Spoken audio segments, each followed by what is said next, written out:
اعوذ باللہ من الشیطان الرجیم بسم اللہ الرحمن الرحیم لا حول ولا قوة الا باللہ العلی العظیم۔ میں خدا سے دعا کرتی ہوں کہ پروردگار بحق محمد و آل محمد اس ماہ مبارک رمضان میں خدا ہمیں عبادت کی، دعا کی، مناجات کی توفیق عطا کرے۔ اور یہ بابرکت مہینہ جس کے حوالے سے ہم گفتگو کر رہے ہیں کہ اسے امام زمانہ کا مہینہ کہنا چاہیے، اس مہینے کی مناسبتوں کے درمیان امام کے ظہور کی نسبت اور امام کے ظہور کی تمنا کی نسبت سے اس مہینے کو بھرپور طریقے سے گزارنا چاہیے۔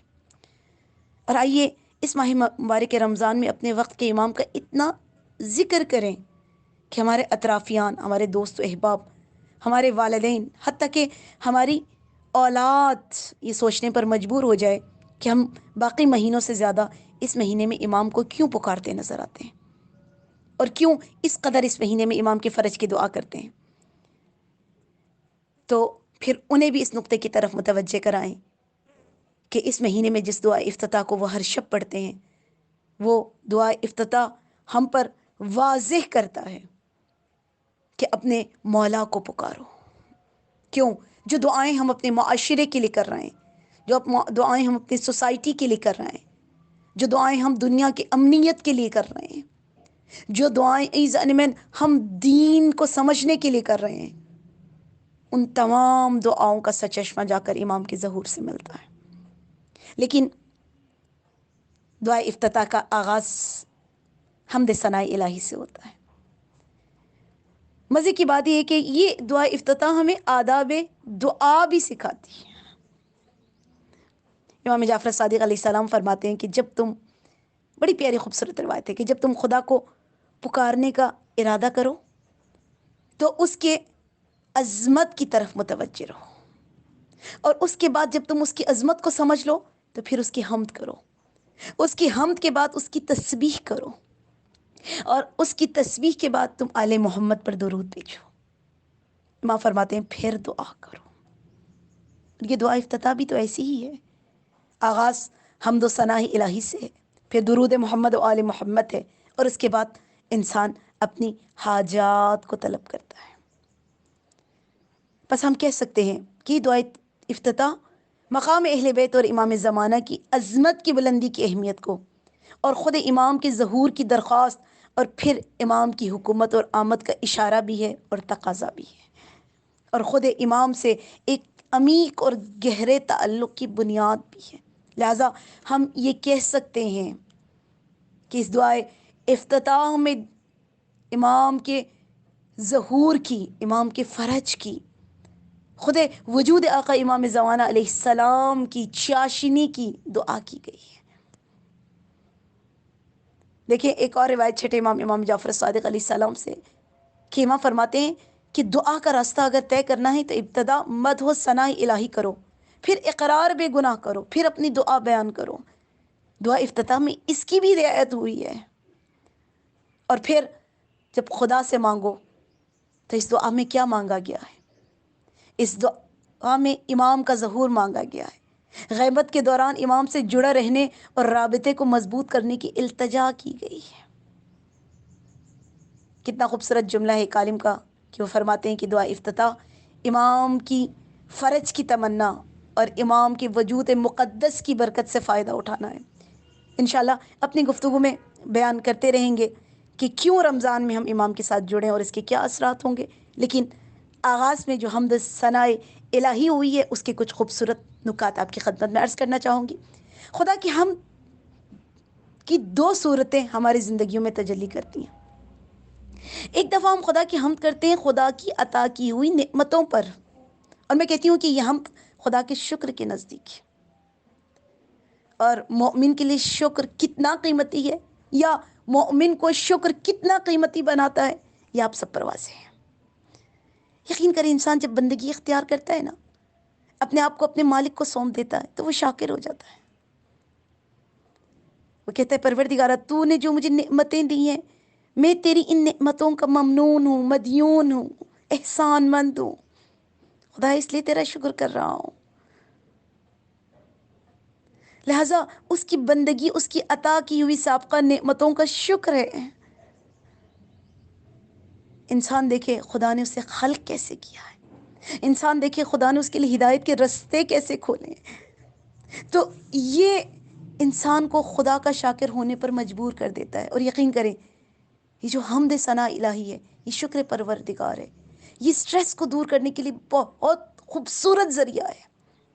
انسان جتنا جتنا خدا سے قریب ہوتا جاتا ہے، اتنا اتنا وہ محسوس کرتا ہے کہ وہ اپنی روح میں مضبوط اور اپنی پریشانیوں سے آزاد ہوتا جاتا ہے۔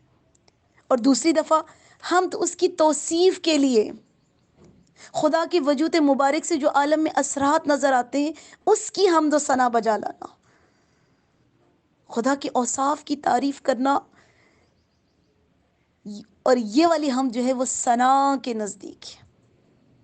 ایک جملہ کہوں، ہر دل خدا کی حمد و ثنا نہیں کر سکتا، ہر زبان خدا کے اوصاف کو اپنی زبان پر جاری نہیں کر سکتی۔ کچھ دل اتنے متکبر اور سخت ہوتے ہیں کہ وہ صرف خدا سے اپنی ضرورت کے مطابق بات کرتے ہیں، حاجتیں، پریشانیاں، تمنائیں جنہیں وہ خدا سے مانگتا ہے، بس وہ اتنا ہی وقت بارگاہ الہی میں خرچ کرتا ہے۔ لیکن ایزن ایون یہ دعا بتاتی ہے کہ خدا کی اوصاف کی بھی ہم کرو۔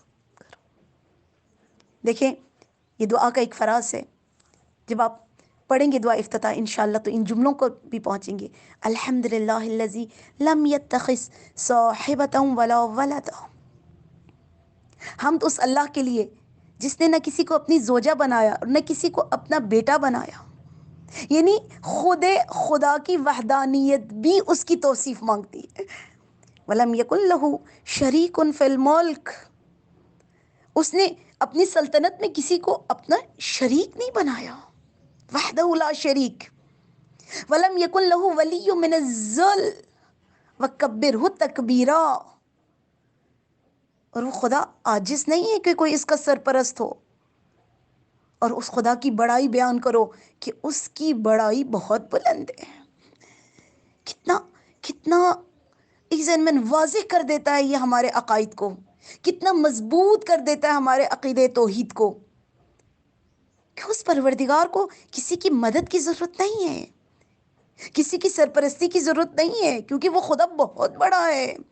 پھر کہتے ہیں الحمدللہ بجمیع محامدہ، حمد اس اللہ کے لیے اور اس کی تمام خوبیوں کے لیے، کلہا علی جمیع نعمہ کلہا، اس کی ساری نعمتوں کے ساتھ اس کی حمد ہے۔ وہ نعمتیں ایزان من جن کو شاید ہم نے کبھی زندگی میں نعمت تصور بھی نہ کیا ہو، خدا کی وہ ساری نعمتیں جنہیں کبھی ہم نے شمار بھی نہ کیا ہو، خدا کی وہ ساری نعمتیں جس سے ہم نے اپنا دامن بھر کے کبھی ایک سجدہ شکر بھی نہ کیا ہو۔ خدایا میں ان نعمتوں کی جن کا مجھے ابھی تک ادراک نہیں ہے، خدا ان نعمتوں کو بھی شکر ادا کرتا ہوں۔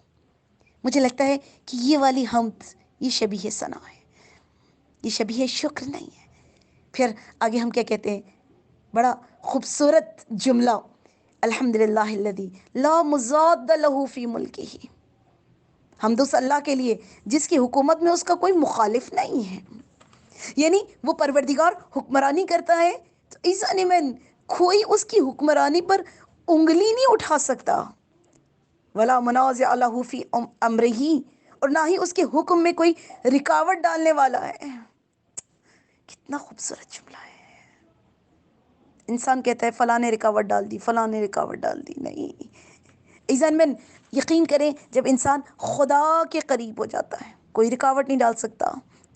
کتنا خوبصورت الفاظ ہیں دعا کے، اور یقینی بات ہے جب انسان اس کلام کو اپنی زبان سے جاری کرتا ہے تو خدا کے اور نزدیک ہو جاتا ہے۔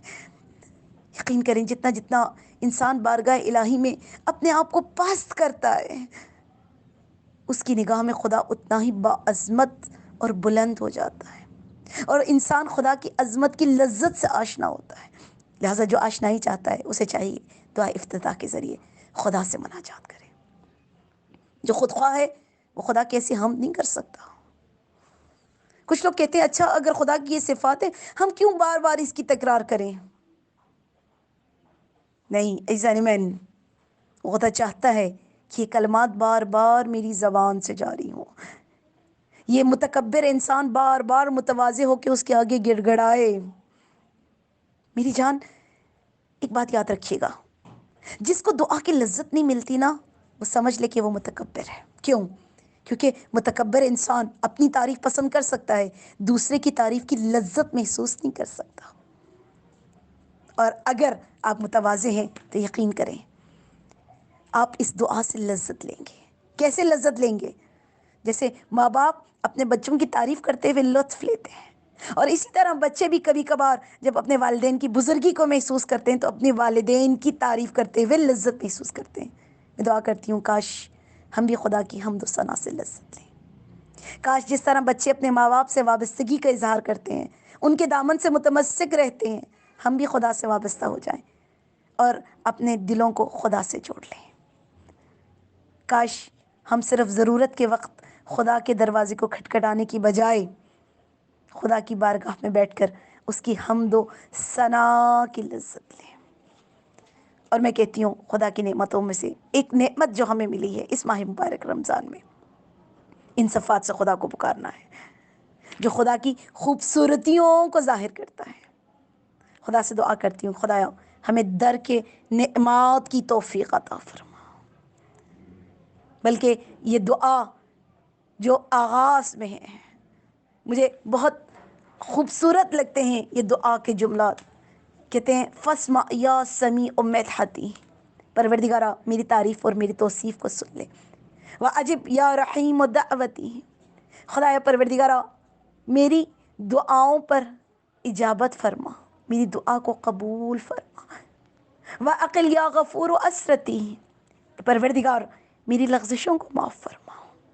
یقین کریں یہ جو دعا کی یہ 3 جملات ہیں نا، یہ دعائیں شعبانیہ کی یاد دلاتے ہیں، تاکہ انسان خدا سے اپنے گناہوں کی بخشش کو طلب کر سکے، اس دعا کے ساتھ کہ پروردگار ہم سب کے گناہوں کو معاف کرے اور پروردگار ہمیں اپنے ذکر کی لذت کی چاشنی عطا کرے۔ والسلام علیکم ورحمۃ اللہ وبرکاتہ۔